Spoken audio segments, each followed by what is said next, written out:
அனைவருக்கும் வணக்கம் நண்பர்களே. நாம இன்னைக்கு 10ஆம் வகுப்பு சமூக அறிவியல் பாடத்துல இருக்க மத்திய அரசு என்ற பாடத்துல இருக்க முக்கியமான ஆர்டிக்கல் சரிங்களா? மத்திய அரசு நிர்வாகம் பகுதி 5ல சொல்றாங்க. பகுதி 5ல 52 முதல் 72 வரையிலான சட்டப்பிரிவுகள் மூலமா சொல்றாங்க. ஓகேங்களா? சோ அதுல இந்திய குடியரசுத் தலைவர் பத்தின பாடங்கள நம்ம பார்க்கலாம்.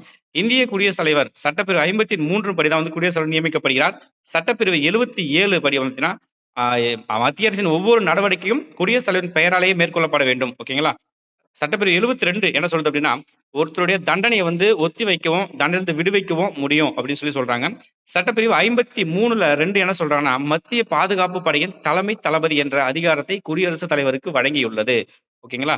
சட்டப்பிரிவு 61 படி பார்த்தீங்கன்னா, அவர் பதவி நீக்கம் செய்யப்படலாம். சோ அவர் பதவி நீக்கம் செய்யப்படும் பொழுது, இரு அவைகளிலும் தீர்மானம் செய்யணும்.